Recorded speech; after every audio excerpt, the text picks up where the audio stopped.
Young Leaders Institute's third 2020 Youth Conference, a virtual meetup and national conversation about the impact of COVID-19 on the lives of young people across the country. For those of you who are new to us, the Young Leaders Institute is a youth leadership platform that equips young people with leadership skills in areas of interpersonal skills development, conflict resolution, character education, ethical leadership, and civics. YLI also offers year-round mentorships and internships to high school students and to college students across various disciplines and leadership roles. Today, we bring you a training workshop on how to build confidence by investing in yourself. This is a super important webinar.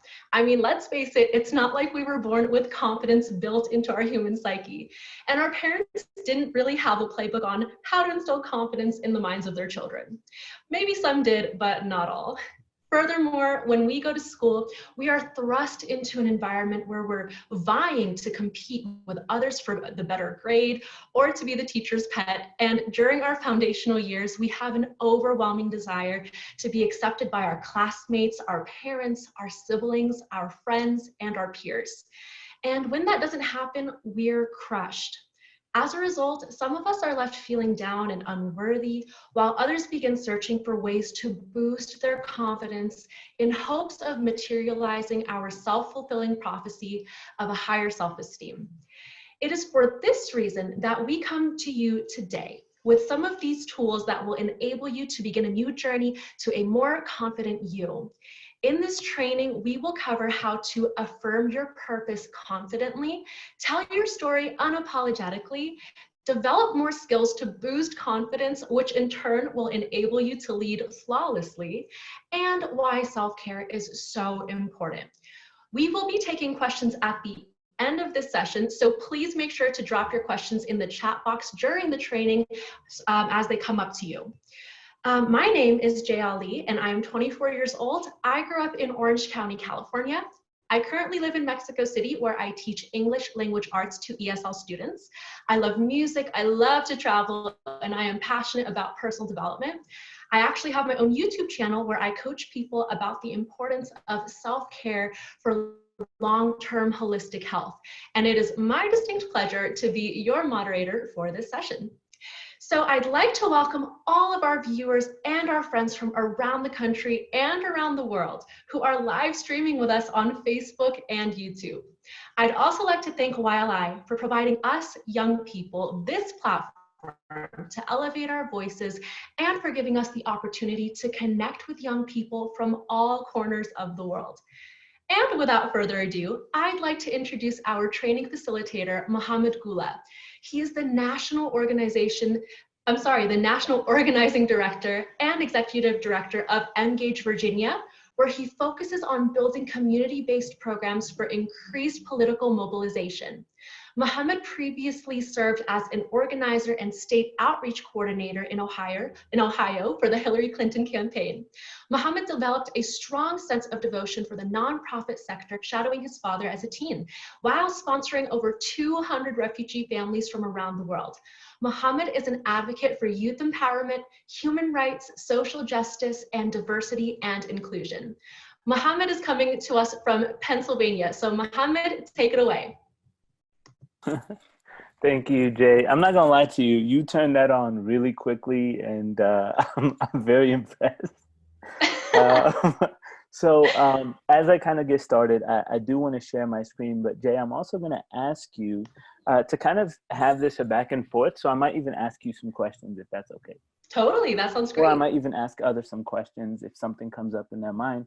I don't mind. You guys can kind of come in. I kind of have this knack for kind of teaching, and I work best when there's some back and forth. So sure, if something sounds doesn't great. make sense, please let me know. Perfect. So Jay, I'm going to first start off with this question.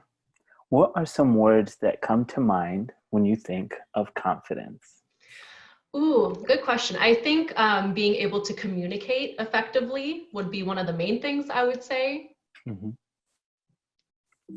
I put just some words like that kind of come to mind for myself. And again, anything that I kind of go over today, this is just my opinion.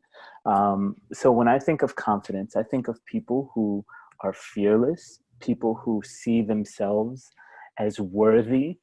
I see this freedom of expression, this sense of security. But you also can see experience. You see what folks have kind of gone through within their lives and the experiences they've gone through, and they're able to kind of articulate those experiences. I see conviction.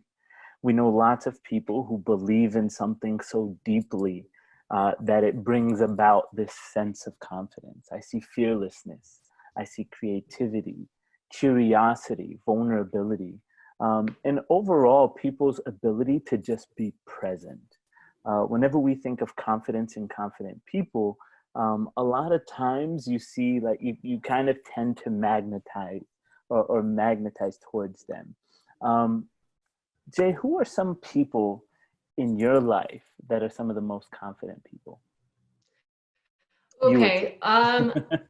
I guess, well, I mean, many of my friends, I would say, are very confident in themselves. I mean, also, I guess you would say, there are some people I don't know personally, but I've kind of looked at them as mentors. So like online influencers or mentors in that regard.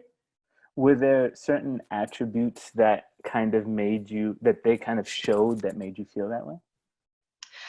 I think, yeah, I mean, there's many.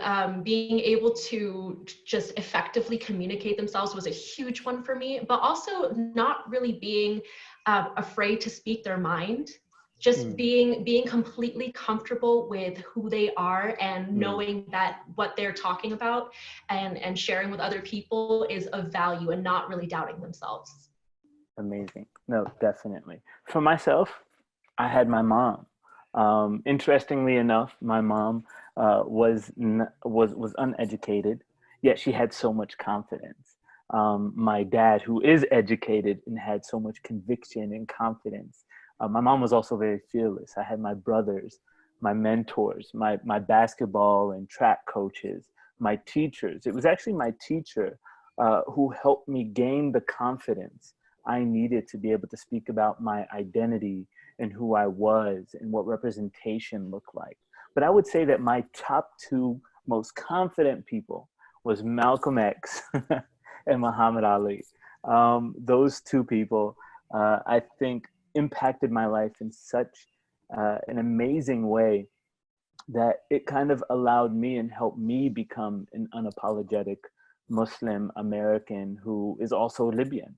Um, and later on, maybe during the question and answer, we can ask this. Well, actually, no, we don't have to. I'll just move on.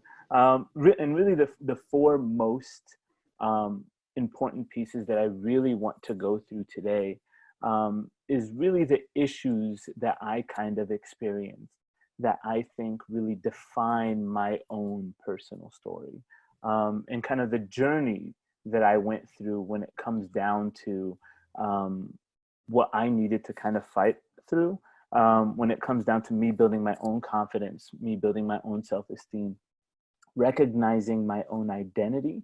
And really, I did want to touch on representation just a little bit, just because it's such an important piece of my story.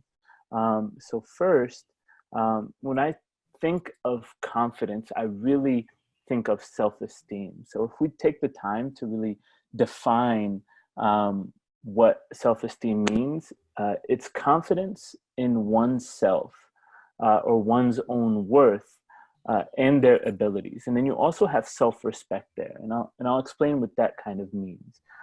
But for me, something that I really lived by was the saying of investing in yourself, because when you feel good about yourself, you are more likely to choose friends and people that you surround yourself with that are good for you.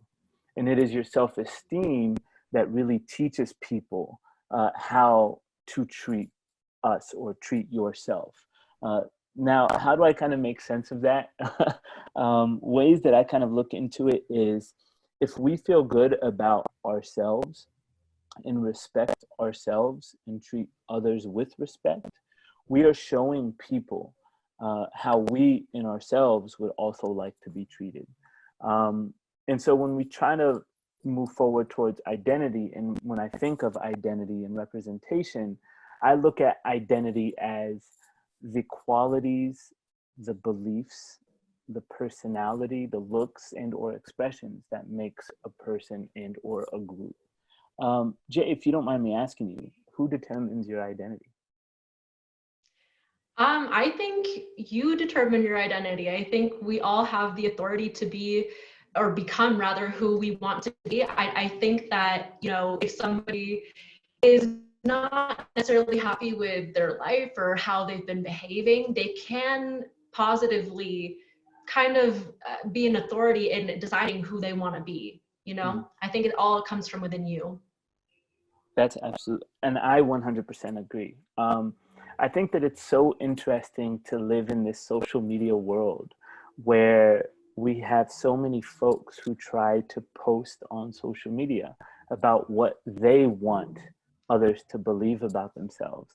And in many instances, we find, and there are studies out there that say that there's this sense of depression that also comes with it because we're kind of chasing something that isn't necessarily ourselves. And so when I think of identity, I really think of my community. And when I think of my community, it's really hard for me, especially at a young age growing up, to define what my community was. Um, I know that I am Libyan, but when I go to Libya, I'm not necessarily Libyan. I know that I am Muslim, but when I am in Muslim spaces, I somehow feel less Muslim. I also know that I am an American. But if you look at the political climate today, somehow, some way, I feel less American. So I agree with you wholeheartedly in that once once we feel confident enough to define our own identities, all the other noise of what others may believe our identity is less valuable to us. And it's the same thing for representation. Now, the problem that I have with this definition of representation is that it says that it's the action of speaking or acting on behalf of someone or the state of being so represented. And it's very interesting to me to think that we have someone or a group of people that act or speak on behalf of myself. And I've always kind of found that troubling because I've never really found anyone that fully incorporated my identity. And so, is there someone in your life today that you would allow to speak for yourself, Jay? I agree 100% with what you're saying because we only know exactly all the different facets of us, of our personalities, of our deepest desires, and how we Mm-hmm. think. We have friends and family who also know us intimately, but I mean, my answer to that question would have to be somebody that knows your deepest desires, your most intimate thoughts, and who you are at your core. And that's kind of hard, even sometimes within Yeah. families, to you know, for somebody to know that about you. But I mean, for me, it would be my best friend. Um, she pretty much knows me in and out, like nobody else. So if there's somebody else in someone else's life like that, you know, would be probably somebody. Yeah, yeah. No, and I find it so interesting because when I think of representation, I think that the closest person to me would be my mother, would be my father. But then if you ask me whether or not I would want them to speak for me in my beliefs or where I'm kind of coming from, I'm like, no, no, I don't think that's a good idea.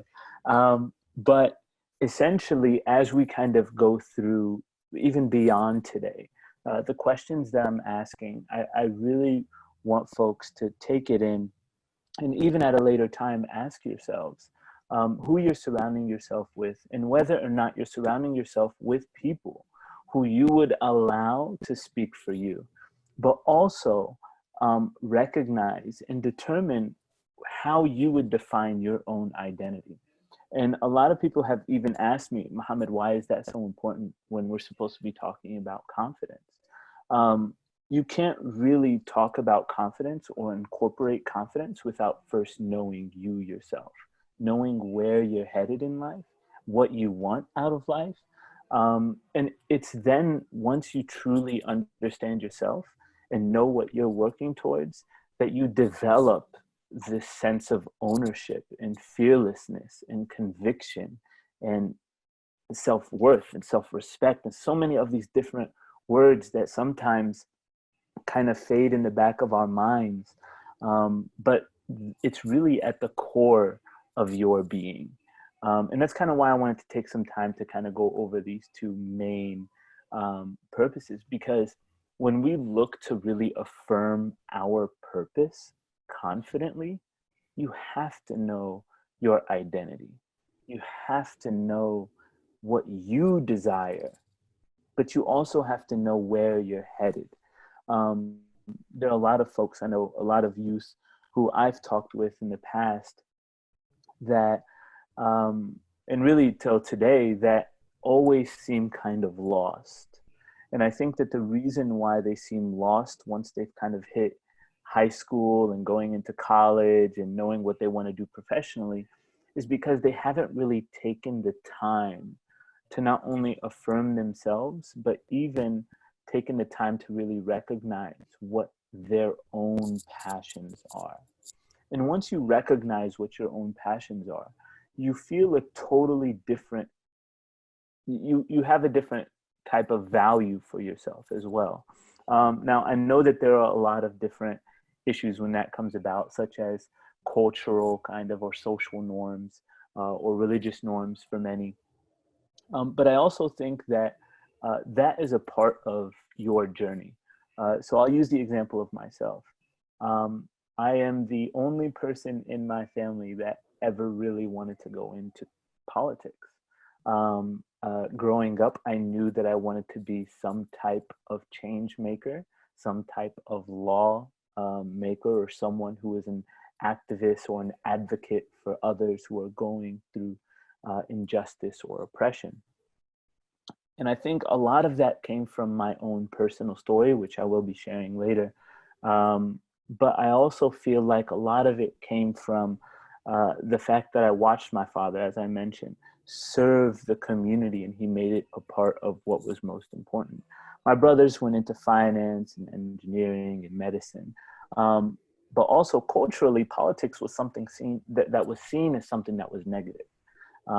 So growing up, when I went into political science, everyone that was around me told me that I shouldn't do it. So there was always this disregard for my passion with the people around me, with the community, and really even within my family, right? They're like, dude, I know you like to argue, but at the end of the day, you're not going to make a living in politics. But I was so affirmed in my purpose because I knew my purpose. And so it gave me that confidence. And so when I looked at my purpose and I wrote it down, I knew that service was my purpose. I knew that representation in those that were either misrepresented or underrepresented, right? As a Muslim American who's also Libyan, we have consistently been misrepresented or underrepresented. As someone who is an American, I have consistently been misrepresented or underrepresented. But it was also in my purpose to uplift my community. That was extremely important for myself because I knew that I came from an immigrant community. In uplifting my community and our social norms, which at that time and even today are normally criminalized, I knew that they were norms, social norms that should have been celebrated. And so, which leads to the last point, which I feel is really that fire that keeps me going, which is fighting against injustice and oppression. Now, when I talk about fighting against injustice and oppression, I think that it's also important to clarify what that means to you. I was actually watching this movie. Now I forget what it was called. Oh, 10,000 BC. And there was this elder who said, there are people who draw different circles around themselves. And for some reason, that always stuck with me, because there are people in this world who draws a circle around themselves and their family. And that's what they're comfortable and passionate about. And then there are people who draw circles around themselves, their family, and their community. So people who they consider, in my case, Muslim American and or Libyan American. And then there are people who don't draw that circle at all, right? Those are like these worldly ambassadors. So when I looked at my purpose, I also needed to know where I drew my circle. Like, am I doing my work for my family? Am I doing my work for the Muslim American community? Or am I fighting for injustice and oppression, or fighting against injustice and oppression for everyone? And if that's the case, how do I move forward? I know that was like a very long-winded response, but so that leads I me think it to was my great though. And I'm so sorry. I'm so sorry. I think everything you just said was awesome. I do just want to take a quick second to remind everyone to leave your comments in that chat box as they come up for you during the talk. Sorry, Mohammed, go ahead. No. Thank you for that. And that kind of leads me to my story. I was fortunate enough in 2012. I really had no direction. It's interesting because I actually went to school for 9 years because I was literally so lost in what way I should be going. And I wasn't fortunate enough to have anyone who really reached down and said, Muhammad, this is what you should be doing to be successful in politics. Muhammad, this is what you should be doing to get yourself to the goal that you want to get to. And so in 2012, it was during the Arab Spring, where I don't know if you guys can see, but there's a Libyan American little pin.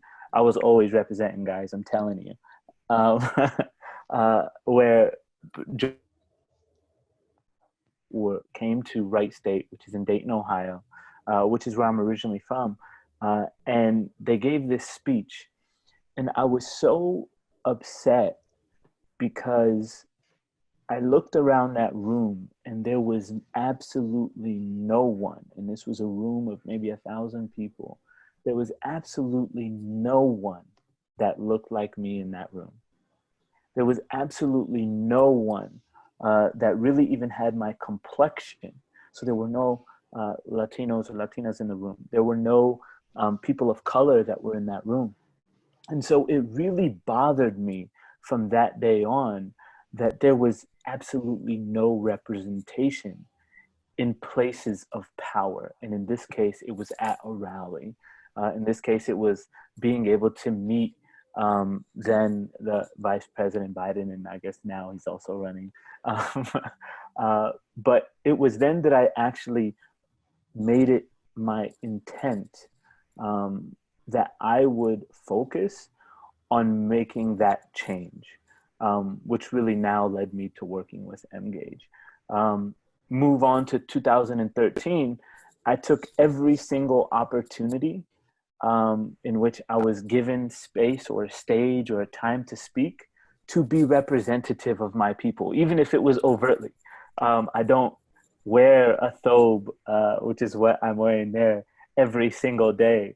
I don't know if you guys also notice right where I'm shaking the hand, that's a person who's, raising the Libyan flag. And it was always my intention to be overly dressed up or overly identified as a Muslim American. But it was also my intention to any chance that I got on my picture to the right to be overly Libyan. I wanted everyone to know that all of my successes comes with my identity. And in order for people to look at my identity differently, I had to confidently own my identity. And in essence, it gave me this totally different level of confidence when it comes down to even being able to speak about the issues that matter to my community most. Fast forward to 2016, I chased after the Ohio Democratic Party at the time, and I said, look, we have no Muslims in the entire state of Ohio that are working for the Hillary Clinton campaign, and I needed to be that representation. And so I started off as a volunteer. Even though I didn't have the means to really volunteer, like I still needed to work. But I started off as a volunteer. I helped them plan out their first iftar with elected officials that attended.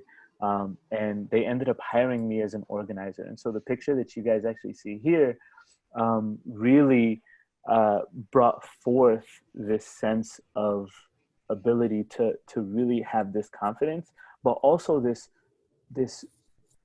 weight that I was carrying on my back, that I'm about to stand on this stage and represent the entire Muslim community. And that in itself was pretty tough, right? And so, which I'm gonna actually show you guys an example of what happened. But I was so proud, not only as a Muslim American, not only as a Libyan American, but also as someone who came from a lower socioeconomic status to fight to get these opportunities that others who I might have grown up with would have never seen the day. And so the issues that I was also talking about was also criminal justice reform. Everyone that I pretty much have gone, not everyone, I can't say everyone, but a lot of the people that I know that I've gone to high school with are not as, I guess you can say, privileged as I am, in the sense of being able to make it through a lot of the obstacles that I've been able to make through. And I know that's kind of general, and I'm happy to kind of go into it if it's something that folks would like for me to go into. But it was so important to me to be that kind of representative, and not only to represent myself, but to also uplift everyone else who I considered a part of my community. And in my case, I feel that I don't draw that circle. So it was really everyone.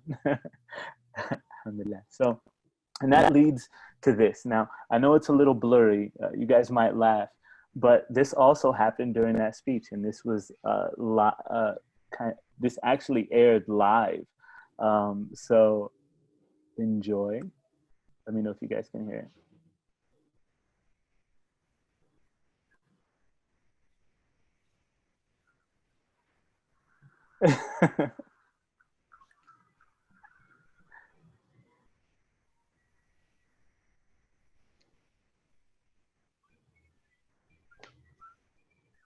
It's a little choppy. I don't think we can hear it. Oh, okay. I think I hear something, but it's very faint and kind of choppy. I don't know if anyone else can hear it. Right. I'm thinking we can't. Sorry, it might even be. Is it still choppy? Okay, I don't know if you guys can hear it. Somebody let me know in the chat box. I think I can hear something, but it's not very loud. It's all good. So really what it was that I completely messed up. So, and I'm happy to share it afterwards. But I completely messed up. And I acknowledged that I messed up on live TV, where I just said, oh man, I messed this one all up. And I was okay with messing up. Like, that was just a part of the process. And at the end of the day, everyone kind of cheered, and you can hear everyone cheer on the video, because everyone acknowledged the fact that I stood up there to speak truth to all of the issues that we already know to be true, but folks just did not have the conviction to really speak on them. And in many ways, as we're looking at ourselves and developing ourselves as leaders, sometimes that is the most important piece to really the puzzle of good leadership. Now, I'm not saying I'm a good leader, because I can't say that. But I am saying that in opportunities of raising awareness to issues that are most important or are most detrimental to your community, you should always feel fearlessness in the sense of standing for those issues. Now, I know that's easier said than done, but I also want you to know that building that type of fearlessness and confidence comes with education, comes with 9 years of studying, comes with hundreds and hundreds of failures. And over time, you just develop this feeling or this value for yourself in knowing that your intentions and your actions sometimes do not look the same. And that's okay. It's a part of the process. And that's what you're married to, is the process and not the perfection. Whoops. And now 2020, this is just months ago, where I had the opportunity as an unapologetic Libyan in front of 9,000 people to speak in front of folks who were supporting Bernie. And yes, my organization did endorse Bernie Sanders at the time. And during that time, again, I felt that it was so important to not only uplift our teachers, but to also uplift those who are going through criminal justice reform and criminal justice reform policies. And I didn't really speak too much about specifically my Libyan or my Muslim identity. Instead, I took the time to really speak on those who were most impacted. Everyone already knew I was Muslim. My name is Mohammed. Everyone knew that I was Libyan because I had on this Libyan apparel. And so there was nothing more that I felt that there was nothing more that really needed to be said beyond that. So when you're sharing your story unapologetically, what it really looks like, if we're trying to put it all together, what it looks like is, and I'm going to share a formula with you guys that I kind of use in the advocacy space. But to really share your story, it really takes time for you to really invest in yourself, in knowing who you are, what your passions are, and where you're headed. And it's only then that you can really feel and know that you're unapologetic in who you are, and that will automatically come. So when I'm looking at storytelling, this is actually developed by someone by the name of Marshall Gans, the professor in Harvard, who also was a strategist during the Obama campaign, where he had this formula of sharing the story of self, which is a personal story, your own personal experience, the story of us, which is why we as a community matter. What do we stand for? What are our experiences? And then the story of now, which is a call to action. So what are we calling people to do right now? If we're calling people to stand against the injustices against brown and black people, then that is the act, that is that call to action that we create. And it creates the sense of urgency to take action now. And so again, I will share this with Nadia and YLI and all. But I really wanted to make sure that I also shared kind of this scientific method of storytelling. Now, when we said lead flawlessly, there is no such thing. That was actually a trick. There is no such thing as flawless when you're talking about leadership. If someone was flawless, that means that they have no room to grow. And if you have no room to grow, then essentially you're no longer confident, you're arrogant. And the amount of folks who will end up following your lead will deteriorate, believe me.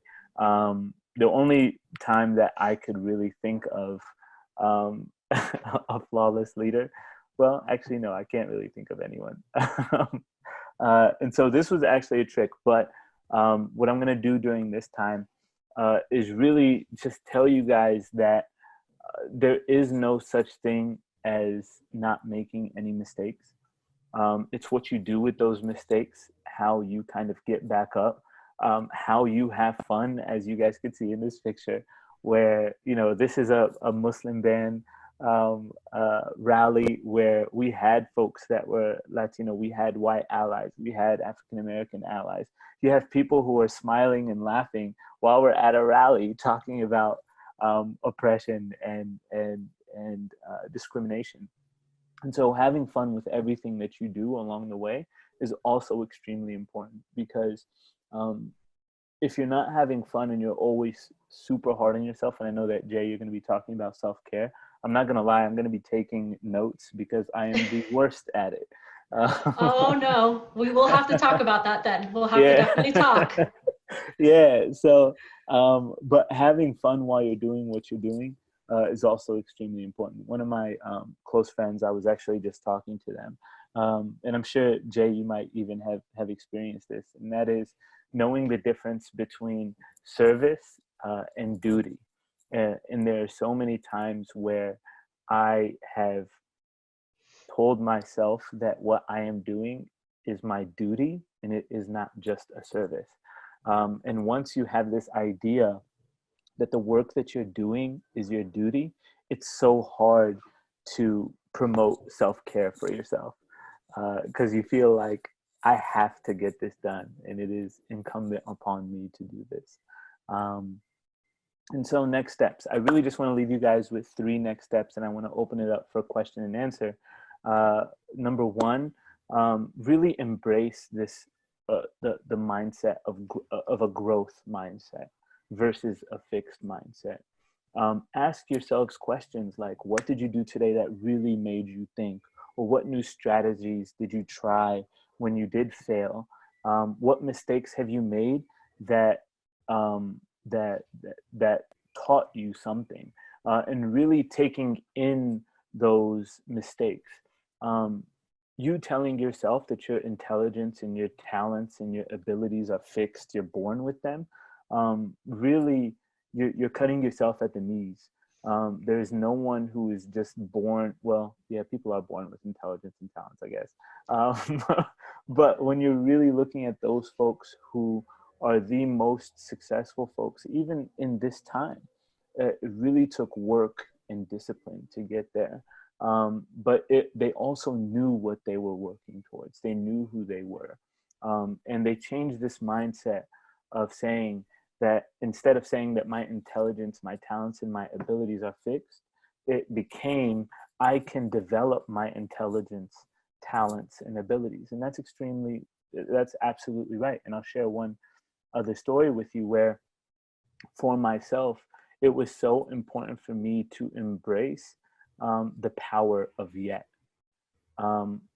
When I first started at Mgage, I thought that I was the stuff. I thought that, I could win, because I knew that I could win elections. But the most important piece to winning elections is actually not winning the election. It's what happens after the election. And so it's about passing policies. It's about holding your elected officials accountable. And so when my first week at Mgage, I walked into a room and I saw all of these national leaders talking about hate crime policy. Everything that they talked about, I had no idea what they were talking about. I didn't know what a subcommittee was. I didn't even know what committee assignments were. I didn't even know how policies actually even worked. I realized that in that moment, I was the dumbest person in that room, and everyone knew more than I did. And I really had 2 options. I can say, well, I win elections and I'm the best at it. Or I could say, I'm really going to understand this and I'm going to learn the best practices of passing policy and legislation. After that time, in 2 years, and this was back in 2017, we already passed hate crime legislation. We flipped Virginia blue where we won, and now we're passing hate crime legislation for all people and not just Muslims. Just today, we're passing, the Senate just passed the Uyghur Act, defending the Uyghurs in China. Knowing your craft and perfecting your craft, I know one of the people I really looked up to when it comes down to perfecting their craft was Kobe Bryant. Mamba mentality, where you always worked on your craft, you always perfected your craft. And so it wasn't enough for me to just win an election, because, again, going back to my purpose, My purpose was to change policy, to uplift those who are underrepresented and misrepresented. How can I do that if I don't know policy? And so I had a decision to make in 2017 on which way I was going to go. Am I going to be the best version of myself and grow? Or am I just going to chill with being great at winning elections? And so that's why embracing the power of yet is so important. You can't do it yet. You don't know it yet. And the last thing is really just bringing down the investing in you. So examples of what that looks like is reading, gaining new and lacking skills with purpose. As I mentioned, the legislative skills, it was with purpose. It was with the purpose of passing policy. Practice, practice, practice. Create a vision board for yourself. And I think one of the most important things that was so important to me was asking for advice. And when asking for advice, listening to learn and not listening to speak and make my positions heard. So when you're listening to learn, you're actively listening and you're taking in the information. But when you're listening to speak, you already have your points made up. You have no room for yourself to grow or learn. And I highlighted in the bottom, modeling confidence. I think as you go through this journey of self-development, it's extremely important that you yourself do not put others down. You do not criticize yourself, but also make your own happiness dependent on other people's circumstances by comparing yourself to others that are within the space that you're working in. I believe that's about it with where I'm at. I do want to kind of take it back to Jay. I know I took up a lot of time, but no, that's okay. Yeah. No, that was some awesome information, and I'm sure so many of us on this call today were able to gain a lot of knowledge from that. Because I mean, like kind of what you were mentioning earlier, nowadays, especially with social media and all of these, expectations put on us, sometimes it's hard to really know who we are and like what our passions are. So this has been super useful. I think today we're just going to touch on the topic of self-care. We're going to have another full-on discussion about that at a later date. But I think self-care ties so well to what you were talking about today, how to build confidence and invest in yourself. All of these different ideas and skills all work together to help us grow and learn as much as we possibly can. And self-care plays such a huge role in each area of our lives, whether it's physical health, mental health, emotional, spiritual, environmental, even just building up your confidence and being true to who you are. So we will absolutely talk more about self-care at a later date. So I think that we are ready to start getting into some questions. So thank you again, Mohammed, for some awesome pointers. We have some great questions for you. So, and if you guys have some questions right now, let's make sure to type those in the chat box. But let's start with Khadija. Khadija asks you, Mohammed, did these instances where you were the only person of color or Muslim intimidate you? Were there any internal setbacks you faced? Yes, they did intimidate me, but I think that people intentionally intimidate you in this space. I think it's the nature of the space where intimidation is actually more so perceived intimidation more than real intimidation, right? So there were never instances. Well, there were some instances in 2016 where I did see intimidation in regards to my safety in the political space. But the reality of it is that when you're looking at making any type of change, especially change that is worth it and drastic, you will always receive pushback because it in many ways is a perceived idea of, or a perception of power that you are removing from one person and taking it for yourself. And so people will always fight for that, right?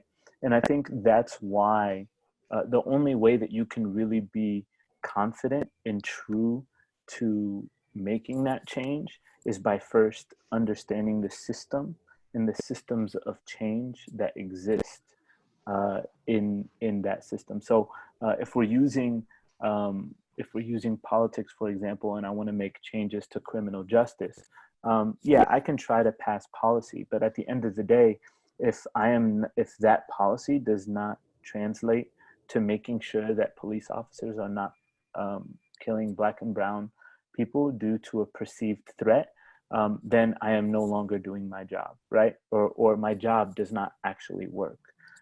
And so when I'm really looking at wanting to change a system, number one, I have to first truly understand that system and really take the time to read and understand it, but also know the powers that are at play.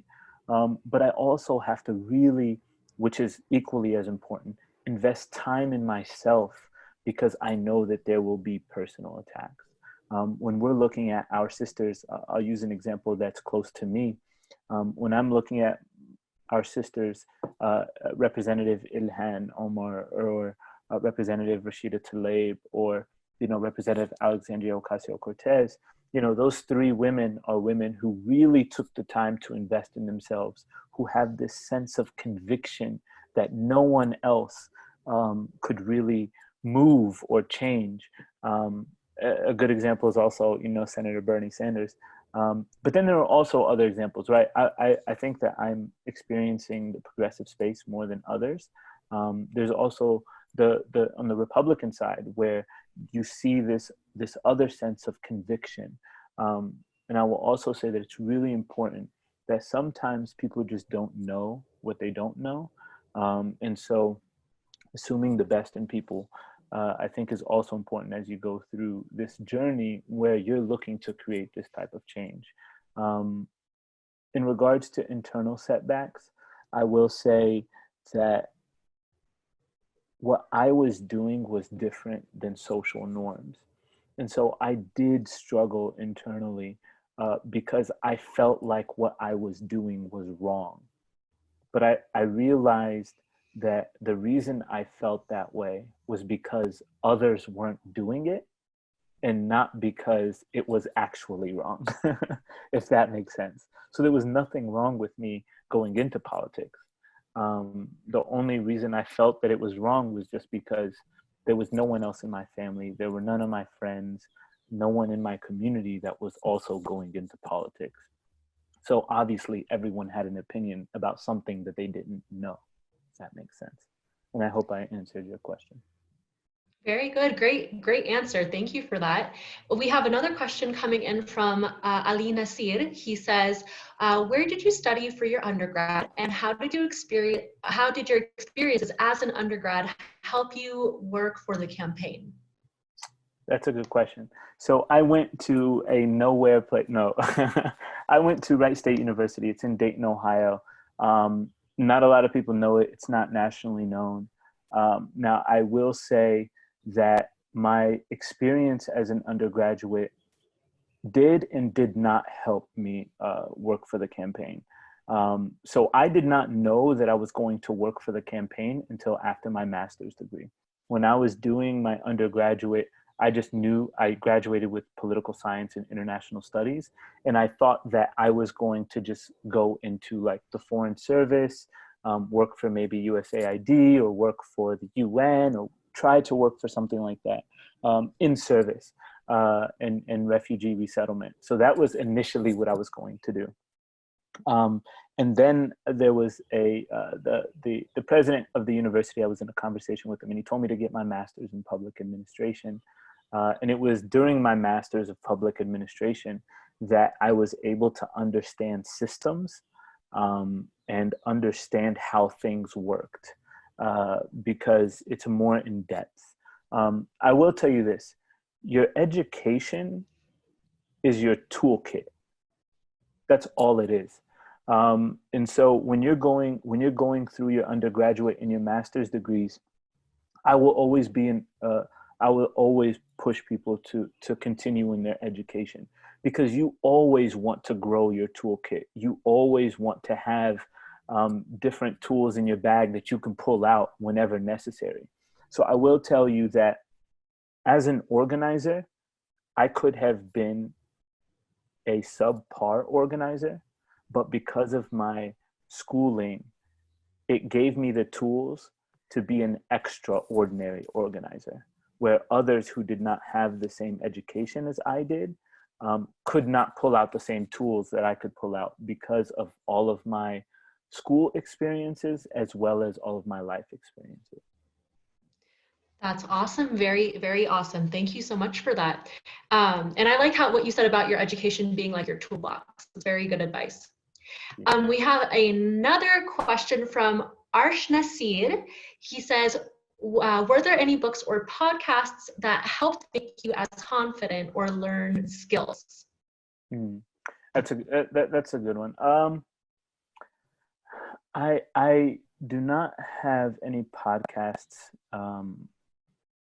at the top of mind, but I will say, and I'm happy to share some. I'll be honest with you, I was more of an experiential learner.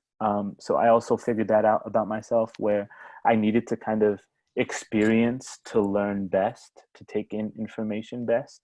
There are people that I could vibe with that I just followed.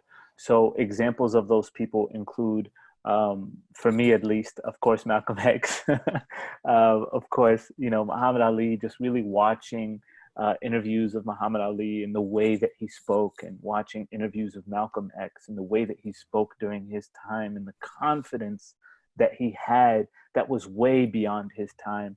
But I also listened to Dr. Abdul Sayed, who is phenomenal out in Michigan. I also follow, for example, Sister Linda Sarsour and Alexandria Ocasio-Cortez. But to be honest with you, even someone that's actually in this Zoom call now, Nadia Hassan and Young Leaders Institute, there's a lot that I even learned from her at this stage in my life, where sometimes we'll call that's supposed to be a call that's like 5 minutes. We end up talking for 45 about just life and experiences that she might have gone through, and people who are also engaged in Young Leaders Institute. So you'd be surprised by who you kind of learn from. I learned from my mom still, and my dad. Sometimes I just call him just to pick his brain. I will say that if you speak with and learn from the people who are closest to you, you'll be surprised how much you learn from them as well. Yeah, that's great. That's wonderful. We have another question coming in from Jessica. She asks, at what age did you realize politics would be your career choice? What moment in your life did you realize politics would become your passion or lead you to invest more time in politics? This is going to sound cliche. In 1990, so I was only like 5 years old. My father, I started to really think about what my father was doing. A lot of what he was doing, what he started an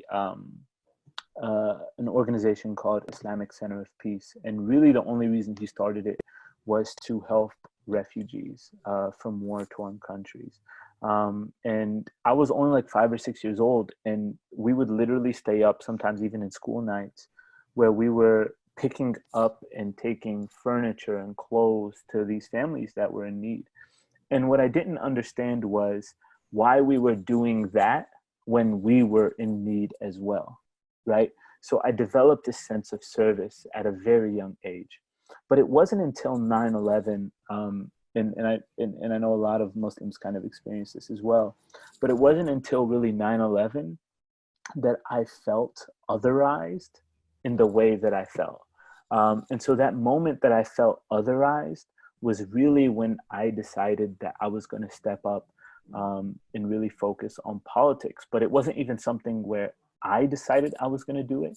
I was placed in it because I had a teacher who went over current events. And anytime anything that had to do with Muslims came up, he would always call on me, whether I was ready or not, to speak about it. And so he forced me into really being up to date in knowing my stuff for my own beliefs and my own identity. He literally gave me my own identity and kind of otherized me in a good way, which allowed me to, because I was reading, because I was educating myself, it also allowed me to gain the confidence to speak in front of my classmates. And so again, this is another reason why, you know, organizing and Young Leaders Institute is extremely important, because when you have people who push you to speak, sometimes you don't know it in the moment, but have people who push you to speak publicly or to speak in crowds, in the future it becomes kind of a thing that just comes naturally. So I hope I answered that. If not, I can give you a longer answer later. No, that was great. That was awesome. That was awesome. We also have another question for you from Cassandra.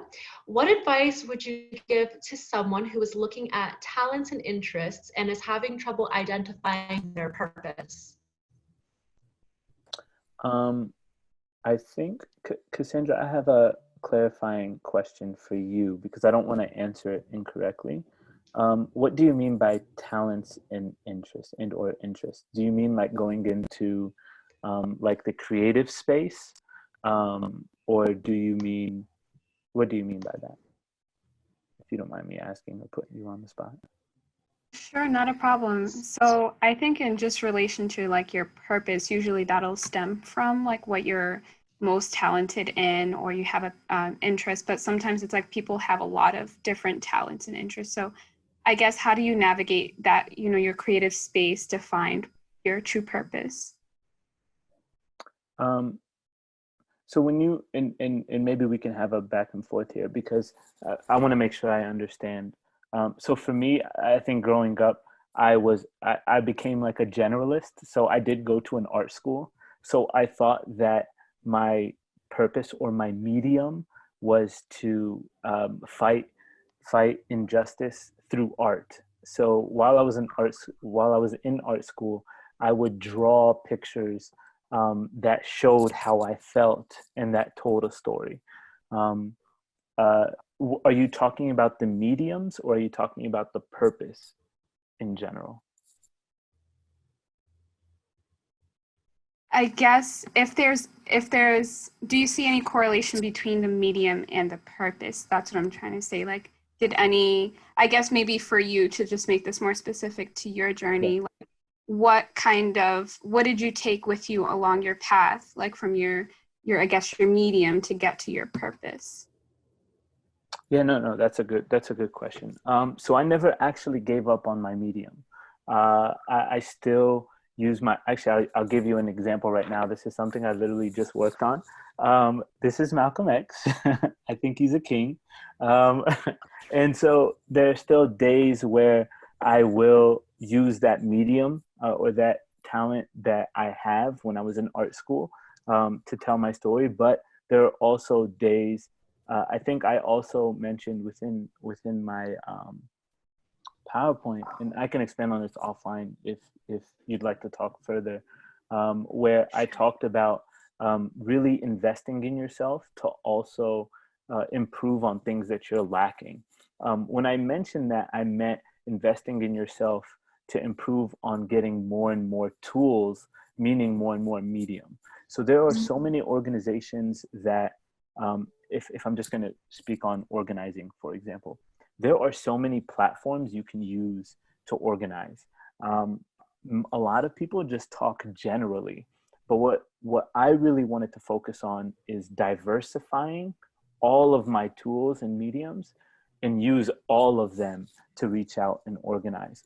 So whether we're doing texting, whether we're doing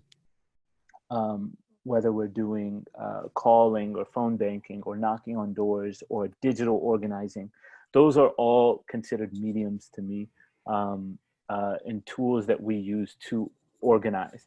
But I would also argue that there are a lot of people who mistaken, or sometimes they don't, but a lot of people, when I really go in depth in talking with them, they think that organizing is their passion.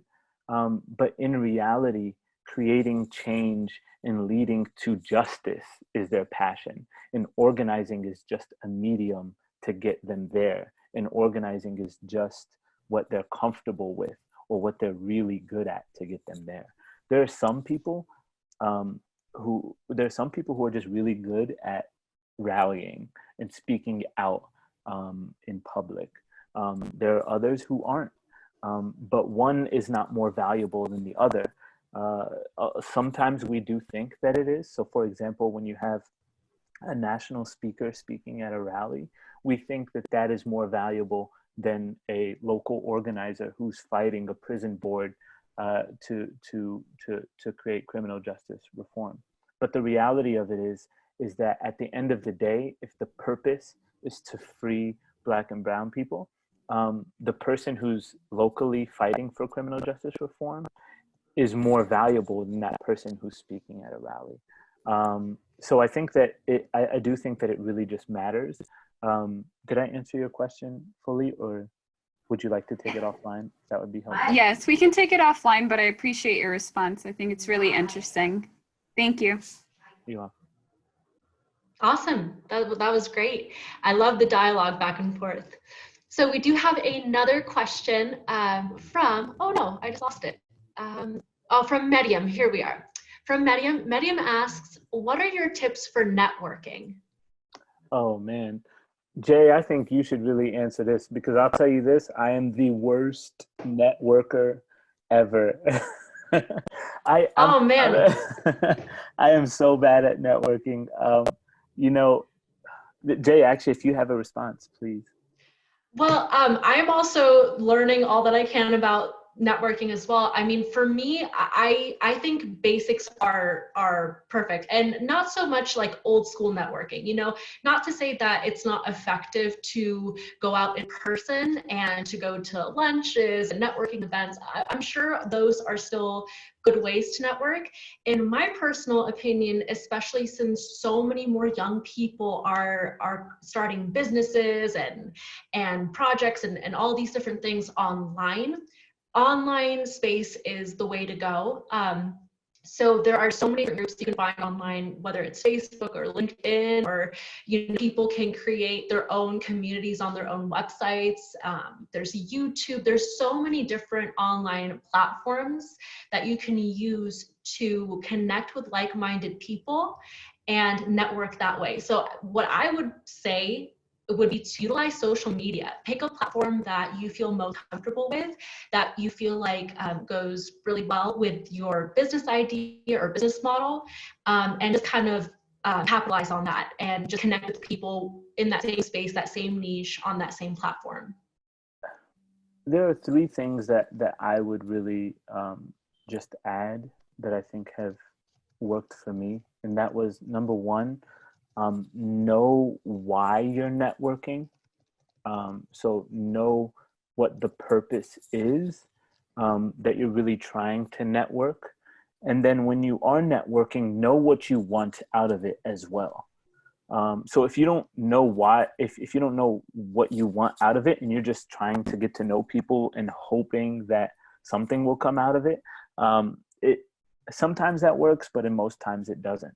And I'm going to get a little bit real here, because this is something I really struggled with. One of the most important things that I learned was also understanding the culture of the network you're in.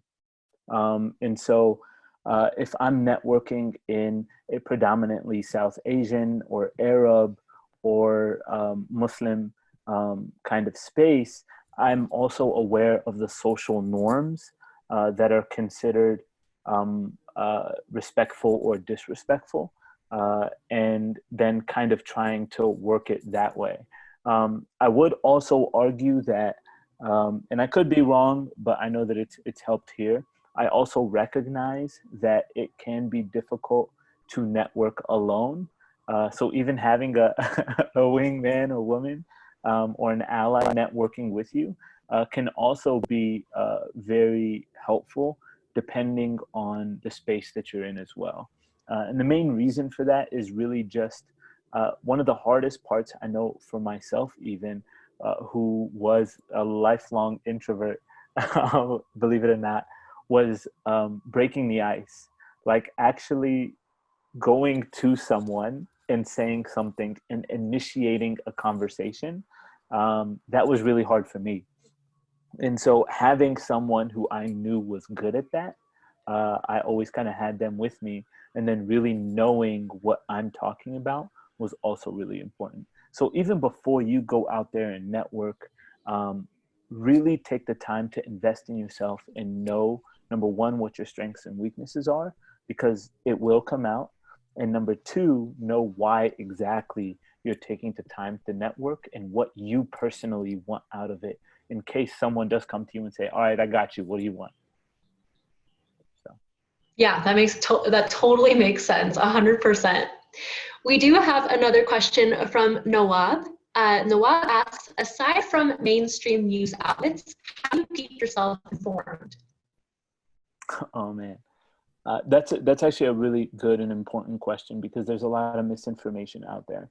I'm gonna go old school. I put a lot of value in one-on-ones, like a lot. I ask people to speak with me, hop on a call with me, have conversations with me, especially if they're in a specific space that I want to be more informed in. Now, I will be honest, I do read a lot in regards to a lot of the media outlets that are going, and I do kind of diversify it. So I do even watch some Fox News, and I read read a lot of publications in that sense. But I also believe that that could also be very toxic, because it is also, it's very reactionary. And so really recognizing what news is important and what news isn't, or what information is important and what information isn't, and why you're really looking for this information is also really important. So I know that I'm speaking in like circles where I keep revolving back to intent, but I just want to emphasize that as you are developing yourself, at the core of it all is intent. And you can be spinning your wheels literally for years and years. I was spinning my wheels again for 9 years, thinking about what I'm going to do, or I thought I knew what I was going to do, but because I didn't take the time to invest in myself, in asking myself these questions, I was lost. And now I have friends who just jumped into something without asking themselves these questions, and they're probably some of the most unhappy people that I've really seen or even work with. So I think that it really just depends on your intent, and then from there, spending time and meeting with people face to face. Now you can't really do that, but maybe even just calling them. And just gaining advice and listening to them with the intention of growing. Yeah, I think you're 100% right. It's kind of like being in a car, but like not knowing where you're going to go. And it's the same kind of thing with intent. You can't really get anywhere without knowing what your goal is, where you want to go. That's awesome. And so we actually have a shout out to Young Leaders Institute from a young lady named Samira. Samira writes into us, I've been a student at the Young Leaders Institute since 2016, and I can attest to the enormous positive influence it has had on me as a young adult. The trainings and events not only allowed me to build a variety of skill sets, but to also become more comfortable in being confident with those skills as an emerging leader in the world. Thank you so much for that testimonial, Samira. That's amazing. And I think that we all have so much gratitude for the Young Leaders Institute, because there really isn't a lot of organizations out there that are doing what this organization is doing, really giving young people a voice and allowing them to just kind of spread their wings and become the leaders that they're meant to be. So we are very grateful for the Young Leaders Institute for giving us this platform and that opportunity to do that. So we did go through all of the questions that we had, and that brings us to the conclusion of our session for today. We all want to say thank you, Muhammad, for your inspirational talk. I would like to remind everyone that this is just the first step in a long journey to building a more confident you. So make sure you stay with us. We'd like to invite you to stay connected with us online and follow us on social media to find out about our next training, which, by the way, will be held on May 29th. You can find more information about our programming on our website at www.youngleadersinstitute.org. In closing, I'd like to leave you with some inspirational words from the founder of Young Leaders Institute, who said, "Be who you want to be, but make sure to love that person. Do what you want to do, but make sure to be the best at what you do. So whoever you are and whatever you do, you will be the greatest version of you." I'm Dale Lee. Thank you so much to everybody for joining us, and we look forward to seeing you next time. Have a great night.